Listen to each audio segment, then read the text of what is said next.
Watch this.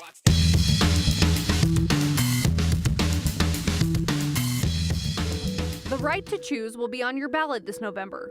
But another choice, to kick out a pro-life group, was recently made by an Idaho coffee shop. And this is something I do not support, nor does my wife, and it's our business. Did the owner have the legal ground to make that call? An expert weighs in on your First Amendment rights. History can be found in many forms, like the stage. It's the center of a small-town celebration where it plans to keep the theater alive. There's also history in the monuments that honor those who served our country. As several veterans prepare to visit those sites dedicated to their service, one man reflects on the sacrifices he made. Well, there is a video out of Driggs making the rounds online, and because it's getting a lot of eyes on it, we wanted to focus on the question that the video has raised. Can a business owner kick you out because they disagree with your political beliefs? The confrontation happened at a coffee shop in Driggs. It centers around a group opposed to the reproductive rights initiative that will be on Idaho's ballot this November. The video has since gone viral, with plenty of people online debating whether what happened was legal. So we took that question to an Idaho attorney. This is the video here. It was posted online by Christian Hawkins, the president of Students for Life of America. It shows a confrontation inside Idaho Roasters. Now, according to Hawkins' post, members of the group were gathering at the coffee shop while working to build a campaign against Idaho's Reproductive Freedom and Privacy Act. If you remember, that is the initiative Idaho voters will see November 3rd. If it is passed, the measure would create a new state law protecting the right to make private reproductive health care decisions, including abortion up to fetal viability and in medical emergencies. The group opposes that initiative, and in the video, a man identified by Hawkins as the business owner confronts the group and tells them to leave. I said everybody is welcome, but I said I don't want this group meeting here. So we're just meeting for the first meeting. I don't care. Go to the public library. This is my place of business. But I thought this was like, we come here all the time. We just already bought our food and stuff. That's fine. But you're kicking us out of your... We're just Did I make it very clear that I did not want you here? Yeah, I did a lot of work to get people on the ballot so women would have the right to choose in the state of Idaho. And this is something I do not support, nor does my wife, and it's our business. So we have that choice. So you're kicking us out. You're kicking out me and Bear, who's starting this group, and you're going to kick us out. It's like if the KKK asked to meet here, I would say no. So you think pro-lifers are like the KKK? Is that what you're saying? In my world, it's the same. It's the same sort of concept. That is so beyond hard. As with most things you see online these days, there's a lot of opinions about that exchange. But we wanted to separate the politics from the legal question. A coffee shop is a private business, but it's also what the law calls a place of public accommodation. And there are rules about when a business can and cannot refuse to serve someone. So we asked former Idaho Attorney General, Dave Leroy, do political beliefs fall under those protections? The 1964 Civil Rights Act, a federal law, the Americans for Disabilities Act, a federal law, require that you cannot discriminate in a public accommodation, including restaurants, for race or religion or national origin or disability, but they do not cover political beliefs or party leanings. And so a restaurateur in this situation can ask someone to leave for political beliefs, even though he could not do so for any of the protected classes. So Dave Leroy says if the reason someone is being asked to leave their political position rather than one of those protected characteristics, that is legal. And it doesn't necessarily matter whether the person operating the business owns the building or just leases it. These are politically charged times, not only for people who vote, not only for people who organize groups, but certainly for business owners as well. And within a certain range of political opinions, the business owner's opinion is protected as well. Now, he told us a decision like this could certainly have consequences with customers, especially in a small community, but that doesn't necessarily make it illegal. So legality and whether something is good for business, two different questions. What could cause possible action in maybe small claims court could be if they didn't get their food or drinks or weren't refunded for it. But that's a lot different than a civil rights violation. So that's your answer there. And despite the opinions on this interaction and what it's drawn, this is your reminder that the Reproductive Freedom and Privacy Act will go before Idaho voters on November 3rd. So if you ask us here on the 208, that's a pretty good place to take your opinions. Now to the 4-1. Opening arguments started today in the case against Meta. Idaho is one of 29 states suing the tech giant. The states claim Meta's social media platforms purposefully addict kids and harm their mental health. This is a federal case with potential damages reaching $1.4 trillion. Meta denies all of the allegations. Governor Brad Little has appointed a new justice to the Idaho Supreme Court. Little named Judge Jason Scott to the bench today, filling the vacancy created by Chief Justice Richard Bevins with his upcoming retirement.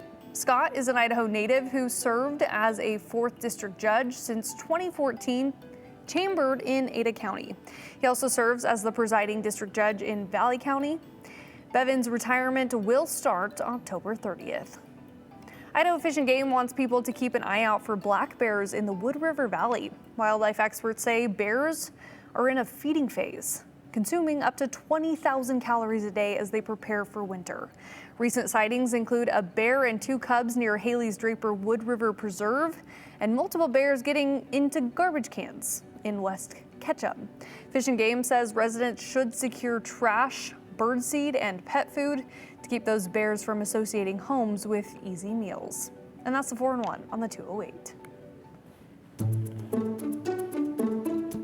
Well, we are just about a month and a half from the first official Boise honor flight since 2014. Veterans who served between World War II and Vietnam will fly back to Washington, D.C. to see the memorials created in their honor. One of those veterans on the flight served in the Vietnam and Gulf Wars. Justin Core talked to him about what the flight will mean for him and how it could help him erase some memories that still haunt him. Do you ever remember being that young? No, I look at that and I'm like, holy cow. Nah, you haven't aged a day. Retired Master Sergeant Edwin Sloan is showing us some of the pictures from his military career. Oh, there's a promotion. Spanning more than 2 decades. And I am right there in the middle. His time in the Army started almost right out of high school when he was drafted into the Vietnam War. Going over there, of course, it was scary. Everybody was just, you know you're going to get shot. Everybody had that feeling. My cousin, he's 8 years older than I was, and he was over there. And while he was in a foxhole, a mortar hit him and his buddy. The best way he explained it was he turned around and his buddy was gone. So it scared me stiff and I didn't want to go. But I ended up, toughing it out and did what I had to do. After basic training, he was on a flight to Vietnam. We were at Fort Polk here, and then we got to Nam, we took that picture. But when he landed, he got quite the surprise. And then while I was there in processing, President Nixon, they stopped the war. He pulled the plug. And everybody that just got into the arena pulled us out and went straight to Germany. That war was over, but his service was just beginning. And there's the wife pregnant. When I was in basic, in boot camp, we had our first daughter. And I haven't gotten to see her yet. All Karen knew was I was headed to Nam. And then the next time she heard me was 30-some days later that I was in Germany. So that was a big shock and a hallelujah moment, He served as a parts clerk in Germany for a few years, spent some time at a base in Oklahoma, and then was sent back to Germany. I was a nuclear team chief. I was just trained to do top secret stuff. It was pretty intense. Karen, the wife, she never got to know what I was doing. Never did. He served at a base in Colorado and then was deployed to Turkey for the Gulf War. So we were at odds to keep the Russians from coming across the border. We couldn't walk downtown, downtown Turkey, Erzurum. The Kurds, they would take pop shots at us. After serving a little longer back in the States, Edwin retired after a distinguished 21-year career. I've got 6 achievement medals. Then, just a couple months ago, he got word he was chosen to take an honor flight this coming October. I didn't ever think something like that would be happening. And this is the 8-inch gun. Edwin's future, unfortunately, has been surrounded by uncertainty. I'm now fighting cancer. And that's part of what I'm thinking that helped me get this honor flight. So I might not have very much time left. But Edwin is determined to make the most of however much time that is, and will cherish this trip. I can't wait. Really, I can't wait. From the stories I've heard, you get over there, the camaraderie, the unity, the hello, I remember you. And then, of course, get to the wall and see the guys that I know. He knows the experience will bring back big emotions from long ago, some good, but also some bad. People have flashbacks. It comes back to haunt you. It took 10, 15 years after the fact, but it comes and it hits you, and it hits you hard. But this flight could be a chance to replace some of those memories that still haunt him with the simple knowledge that his sacrifices made a difference. Hopefully this can take some of that out, all the wonder and the ifs, and see the worth of doing what we did, as an American, to keep America safe. That's what I want. And we hope he gets that perspective. He certainly gets thanks. He says he gets so many people saying thank you for your service all around town when he wears his veteran's hat. On the honor flight, he says, again, he's really looking forward to it and will tell other vets to apply for a flight like he did so they might be able to take that flight as well. And when exactly is his honor flight happening? So we're expecting it the first week of October. Right now, we are also scheduled to go with a number of other veterans as well. We profiled some other veterans going on that honor flight as well. Really looking forward to see these brave vets get honored in that way. It's going to be emotional, but really awesome. I'll be honest, I am a little jealous that you get to go on that flight, because it is going to be a great experience, because the amount of history in DC, but also to get to experience that with veterans who, know firsthand what they went through. It'll be awesome, but Hunter, you should just get on the flight. Who's going to tell you no? You're pregnant. I know. They can't tell a pregnant woman no. I think that's my deadline, where they're like, we can't let you on. Oh, that's it. Yeah, you can't travel right. It's okay. I'm looking forward to the stories afterwards. Fantastic. We all are at home. I'll bring those back for you. All right. Thanks, Justin.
Small towns, like Glens Ferry, are home to many unique pieces of history. It's almost like taking a step back in time when you walk down one of about 2 streets in the whole town. But as the world changes, the places built around those old ways of life get left behind, like passenger rail travel. The trains that once brought people to town no longer have a place to stop. And for years, it's sat empty. But through years of decay and abandonment, it stood the test of time. And as Cooper Morgan explains, a piece of Glens Ferry's past is getting a second life thanks to the small town people who refuse to let it disappear. Set the stage, shine the spotlight, open the curtains. I'll give the message. Thank you. For Susan Case, this is more than a prop phone on a small town stage.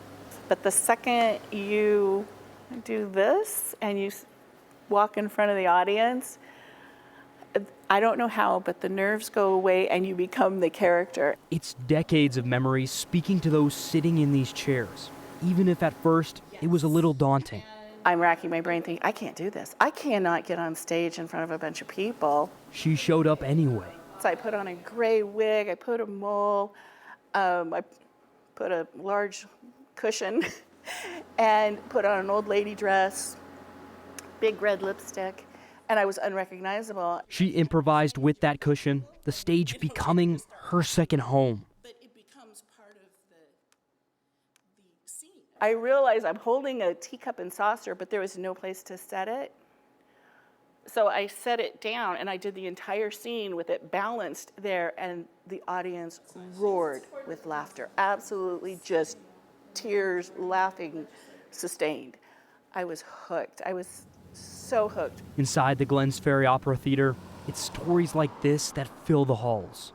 Stories like this that inspired Dorothy Drake to buy what's beyond this brick. Yeah, I was in love at first sight.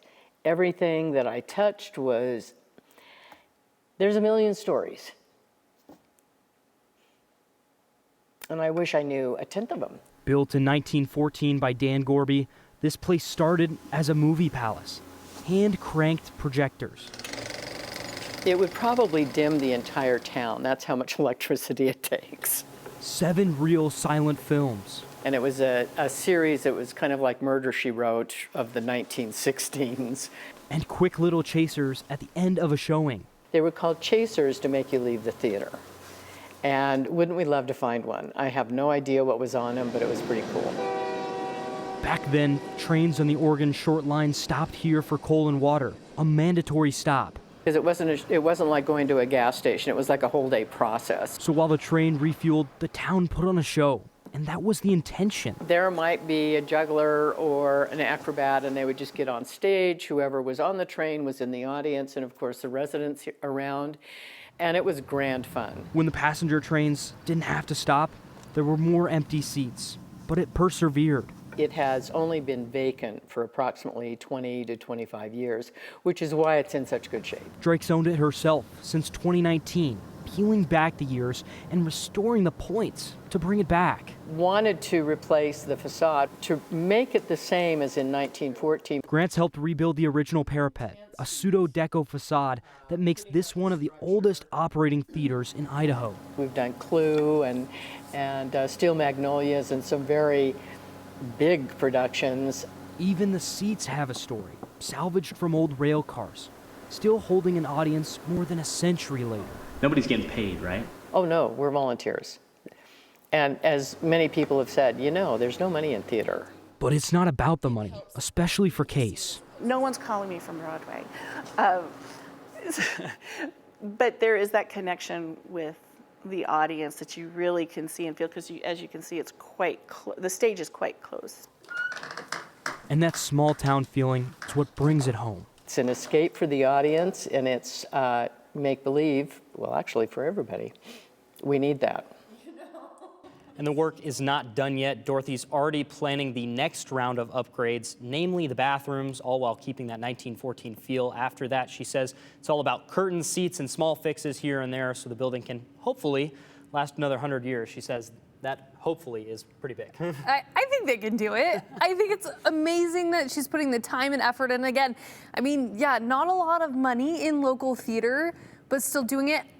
I think one of the big questions, though, that people might ask, is opera coming back to the Opera House, or is it just going to be more theater? It's a lot of theater, a lot of plays from what I know and what she told me. That was a lot of what they kind of focus on, not so much the singing, and but just overall that feeling, Still so cool. They can do musicals. It counts, right? I like that.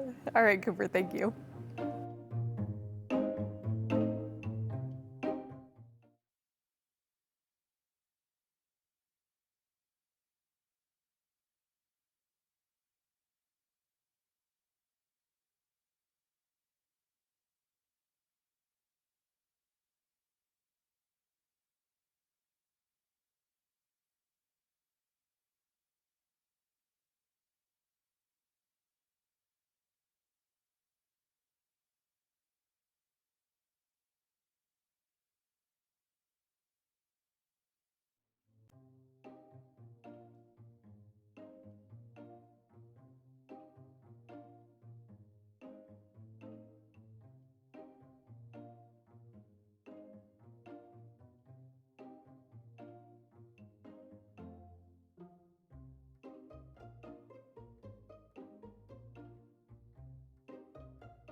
Oh, so nice to get those clear views of the horizon, the blue sky. The smoke is all but gone across most of southern Idaho. It's not completely gone. We do still, of course, have that big grass fire burning, but it is gaining more and more containment as the days go on, and that means less and less smoke for our area. But it is hot, 95 in Boise right now, a little more comfortable from the Magic Valley on up into the mountains, but air quality generally in the yellow and even green or moderate to good across the area, and that means you can head outside as long as you're not very sensitive to that particulate matter with no worries about air quality. So heat and dry conditions really remain the name of the game this week. In fact, as high pressure to our south continues building northward, we will make another run for the triple digits here in the Treasure Valley. Thursday and Friday in Boise, we may see some readings at the century mark as early as tomorrow in some of our hotter spots. But looking at our Wednesday in the City of Trees, we'll be in the mid 60s at 8 o'clock in the morning, warming into the 80s by lunchtime, reaching for those mid to upper 90s again with sunny skies overhead. So pretty comfortable early on. That will likely be your best time to get out for that morning walk. Morning lows right around 60 for most of the Snake River Plain. Hotter spots like Mountain Home may hit 100 tomorrow. Otherwise, the Treasure Valley sees mid to upper 90s with sunny skies and mid 90s over in the Twin Falls area. 7-day forecast right now has no chance of precipitation for the valley. We may see a slight chance of a shower or storm in some spots by the end of the weekend. That's also when temperatures will cool back to more comfortable territory across the region. It is 5:23. Let's check out traffic conditions. That drive home is very slow. This is the westbound view you can see coming kind of from the Micron Airport area, that connector getting onto westbound I-84. It is stacked up right now, but as we look at that wider traffic flow, it does look like you'll pick up speed after you get past that merge point, slowing a bit here and there as you get out of Ada County into Canyon County on westbound I-84. That drive right now factoring in that flying Y slowdown, just about 35 minutes or so from Boise to Caldwell. Nothing too out of the ordinary so far on our Tuesday.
All right, let's take a look at some of your comments. We have CLC in Meridian who says, remember the bakery that got to deny wedding cakes for gay couples? The business owner has every right to refuse. That group had every opportunity to go to a public location. That was another example that we actually had talked about with the attorney.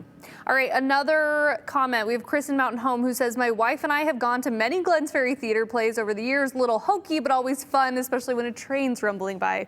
I love that. And lastly, Brad says, looks like this winter could be cold if the bears are bulking up now. I hope so. I hope so.